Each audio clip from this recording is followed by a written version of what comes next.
So I'm sitting outside Aldi. I have to go in for a few things. And I don't know if I have a quarter. I'm watching all these people get their carriages. I I don't know. I know I gave a bunch of my quarters the other day to my daughter, so I have to see if I have a quarter. But I just had to bring my daughter to go pick up her car. And on the way back, I had some time to just really think, and I realized I think so much. My mind just doesn't ever turn off. It's exhausting. But one of the things I wanted to talk about was something I learned in therapy not too long ago. And I'm hoping that this helps somebody because, I went to therapy I've been going for a long time since probably my husband first got sick, which was many, many years ago. And it's very important to find a therapist that not necessarily gives you homework or because I've had that kind of therapist before.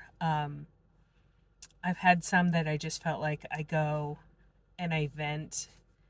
And I've actually said to my mom, it's just as easy to vent to you. I don't know how she feels about that, um, but my therapist now, she makes me think, and she gives me reasons for why I do some of the things that I do. And I don't think it's really a necessary thing to, um, it's important to heal, obviously, but, I think recognizing and realizing um, things that you do, patterns that you do, is a very helpful tool. And one of the things, and I'm going to give you an example so you understand what it is and maybe you recognize yourself in it. It's a term that's called disassociation. I've heard it before, never gave it a second thought, but my example that I explained to her was we were going through some boxes of my parents' things, and my parents moved to Florida and they had some things in storage. And so me and my two sisters were going through these boxes, and my sister picked up this dish, very small, little dish, and my mind just had like flashbacks. Now, I should tell you, I remember very, very little about my childhood, which is another 7 or 8 videos. But this dish just flooded memories. Not even memories, sometimes feelings. And I actually was recommended a book by my therapist. Um, can't remember the name of it offhand, but I explained to her that, my sister remembers things, my other sister remembers some things, but not all things. And I remember very little about my childhood, but I feel things. Like, I feel things in my body where somebody would have a memory, I would have like a body memory, if that makes any sense. So when I saw this bowl, it was almost like everybody around me, I couldn't hear them anymore. And I saw her holding the bowl. And I know that I looked at the bowl, but I sort of just went so deep inside myself. I'm not even sure I responded to her, whether or not I wanted the bowl, she wanted the bowl. I know she said something about, oh, I remember this bowl, but it wasn't, it was probably about maybe 3 or 4 hours later that the memory, the thought came to me that she opened a box and she showed me this bowl. And I thought to myself, oh my God, where is this bowl? Did she take the bowl? I didn't hear her say anything about it. I can't have some stranger getting this bowl. I know it was very important. I know it was part of just remembering my mom, like taking off her jewelry and putting it in this bowl, whether it was to do dishes or at the end of the night. I just remember that being always in our home, and I associate it with my mom. But at that moment, I just I didn't respond. I just went so far inside myself and heard nothing around me. And evidently, it's a trauma response. And I, I didn't know what it was, but I do it a lot. And I explained that to her, that then I find myself later on revisiting and going, oh, wait. I didn't respond the way I wanted to respond or say what I wanted to say. I just disassociated with that particular incident. And since then, I've noticed I do it with a lot of things. And I noticed I did it with a very important conversation with my daughter. It's almost like I sort of, we have a joke in my family that I'm the ostrich, that I bury my head in the sand with certain things. And there are times that I do that, but there are times that it is this disassociation. And my response is not always what it should be or what it needs to be for that moment. And the good thing, again, in therapy is I'm learning about that behavior, and I'm learning that I do it, and I'm learning to recognize when I do it. Sometimes it's less time afterwards, and I've had to apologize to my kids recently and say, I'm learning that I do this, and it's not right, but it's my, I'm trying not to repeat these patterns, and I'm trying to learn when I do it and recognize when I do it. And ultimately, I hope I don't do it. I hope I eventually stop doing it. But evidently, it's some kind of trauma response to something.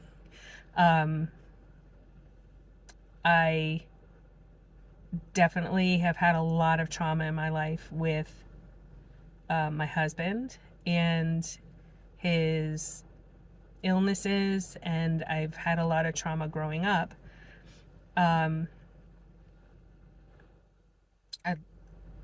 don't know where it came from. I have no idea. But like I said, all I could do is learn to recognize it and not repeat it less and less. Be open about it with my family, which I think is super, super important. So if you recognize yourself in that story, I have another one that's very sensitive, and I don't want to get into detail about it, but my daughter and I had a conversation, and she told me some very personal things, and my response to that was, it was almost like I tabled that. I put that aside and I started talking about something else, and it was probably about an hour later I realized, wow, she told me some very personal, deep feelings, and I did not respond appropriately, and I have to revisit that, and I had to go to her and explain to her, and it doesn't make it right, and I don't like that I do it, but it is part of my process of healing. And if you recognize yourself in that, first of all, I highly, highly recommend therapy. I recommend it to everybody. I mean, I tell everybody they should go, whether They think they need it or they don't. I think it's a very healthy thing to do for yourself. And if you have had any kind of trauma in your life, now I've had different kinds of trauma. I've had, like I said before, childhood trauma, which I may or may not get into in any of my videos. But my trauma with my husband, um, it's very, very fresh. I mean, it's been many, many, many years of everything. But just for an example, anytime, I hear a slight bump, my whole body tenses because I think he fell. Or I found myself, you hear an ambulance and you just start, like, your mind automatically goes. It's not like I stop and I think, oh, ambulance. I remember the last time an ambulance came to my house. No, your body remembers what it felt at the moment that you heard an ambulance down the street and knew it was coming to your house because, your husband collapsed. And, there were many times that I sat in the waiting room thinking, did he die back there? And they just haven't come out to tell me yet. And holy crap, that's just a scary feeling. And, every time he got shocked by his defibrillator, it was traumatic. It was for him, don't get me wrong. But, for the people around him, I was diagnosed with, it was a form of PTSD. It's kind of like anticipatory traumatic response, because you're always waiting for that to happen. You're always expecting that to happen. And it's kind of scary. But yeah, I just really wanted to talk about that disassociation today, and hope that what I'm learning and what I've learned will help somebody to recognize that. I mean, I see these ADHD videos all the time and I'm like, oh my God, I feel attacked. But I hope, and it helps always to know you're not alone. I really think that sometimes we feel like, oh my God, nobody else feels what I'm feeling. Nobody else is going through what I'm going through. And just to hear somebody else say something that you recognize yourself in, it's a comforting feeling and you feel less alone. So I'm going to end with that and see if I can find a quarter so I could go buy a couple things here at Aldi. And I will see you all later. Thanks for listening.